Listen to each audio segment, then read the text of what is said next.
Hello guys, here's another installment. This is the new kit that I'll be working on. It's the Star Wars Republic Star Destroyer. The one that Revell has just re-released. I haven't done a whole lot of Star Wars kits. I did a TIE Fighter and a X-Wing from the new movie that came out last year. Or was it the year? Yeah, last year. And they were just snap together kits, and I just stuck them together real fast to see what they were like. Now I saw this one in the hobby store last week or the week before that, and so I'm gonna get this. I'm gonna try it. And then of course they had Star Wars on. I think it was TNT or one of those channels over the weekend, and I'm in between projects, and when I get in between projects, I mean I have a lot to do. It's just that I can't decide on what I want to do, so watching it kind of helped me decide that I wanted to do this one. I'm gonna light it, and there are a few aftermarket parts out there. There's aftermarket parts for the engines, their inserts, and then there's an after parts hangar bay, and then there are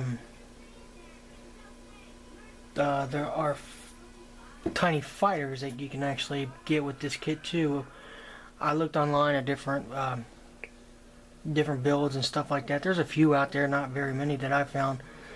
One of the builds I did find was the guy actually opened up this hangar bay and displayed a bunch of ships that were inside there. Let's take it open the box and we'll take a look. It's a big kit. It's gonna be like almost 20 inches long by the time it's done. I know Madman Lighting has a lighting kit for this, and it's like around $60. You get the LEDs and the fiber optic. But I'm not so sure that I'm gonna need the fiber optic. If I do, I have it, and I have plenty of LEDs anyways. But I think strip tapes, you know, fairly common now. I think you might be able to use the strip tape. Let's see if I can't get some of this to focus in here. There's a lot of detail on it, so once you start painting it and bringing out the detail, it'll look pretty good.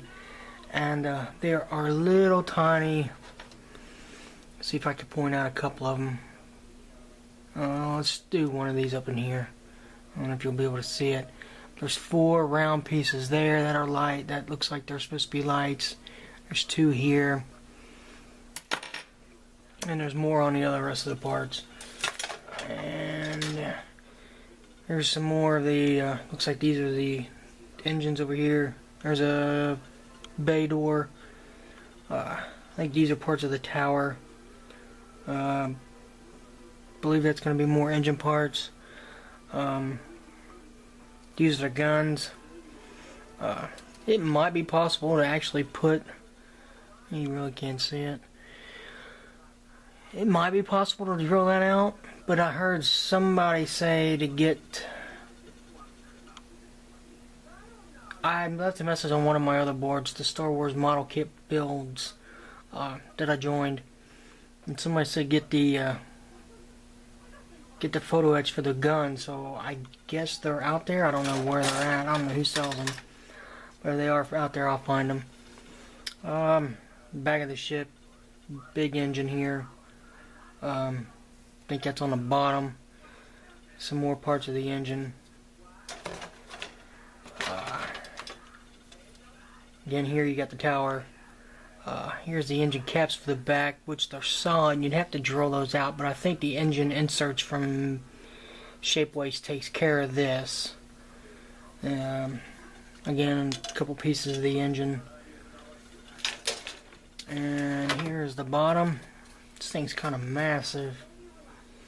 There's where the hangar bay is, and there is a aftermarket hangar bay from Shapeways. It's got a lot of detail on it. I mean, it's got a lot of panel lines, so I think once you paint it and start weathering it, I think it looked pretty darn good. Here's the top piece. and where the guns are placed. And again, there's a lot of detail on it. Decals, there's only a few decals, which are just these markings. You know, there's not a whole lot there.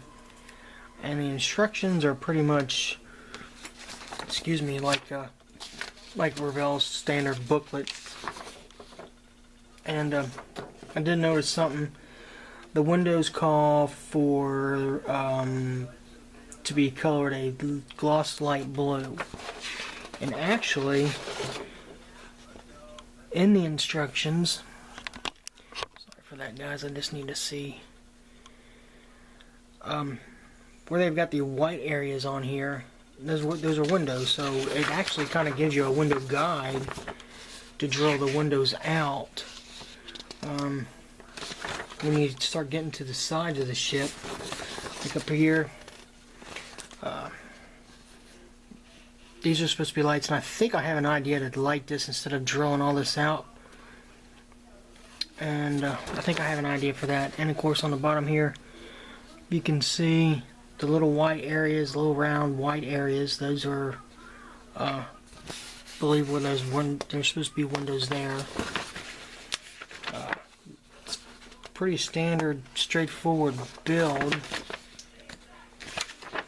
I mean, if you weren't gonna light it, you could probably build it up within maybe a day or two.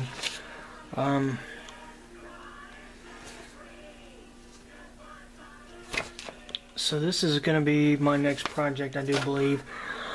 I was gonna do the Batwing from Batman Forever and the Batmobile from Batman Forever. I still need to get the boat.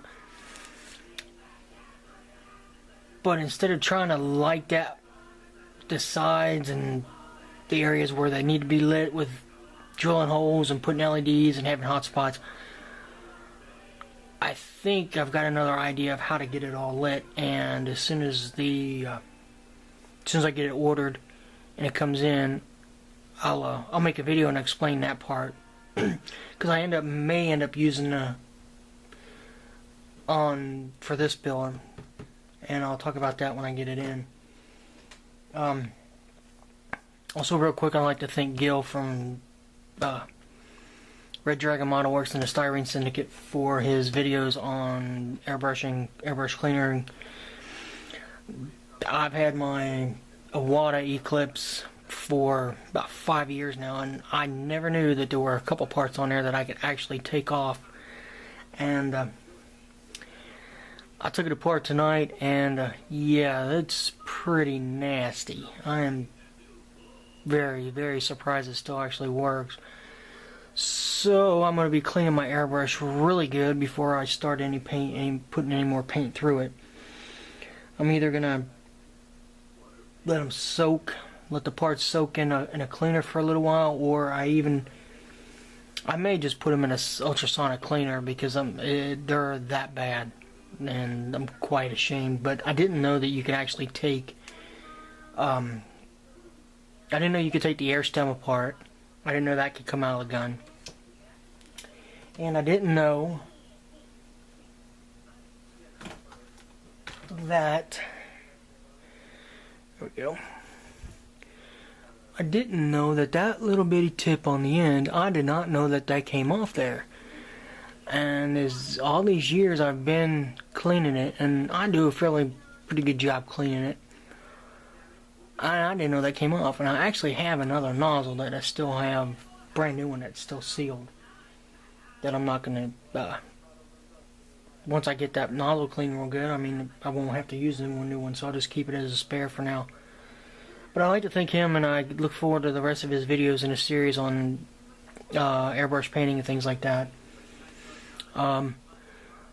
See, this video is going on for about 10 minutes. I think that's good enough for tonight.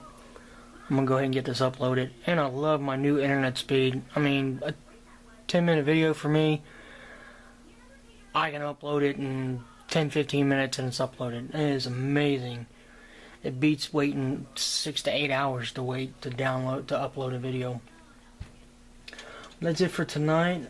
I'm going to get started on this thing here within the next day or two. I'm back to work tomorrow. My last day off was today. So the only time I'll be working on models will be during the morning, with me working second shift during the week. I'm going to try to do something different with my videos. I'm going to get the video editing software and try a different approach to see whether or not it works out any better or not. So stay tuned for part 1 of the series. This is the intro, and once I get started building it, well, it should be a lot of fun. So until then, guys, I'll see you.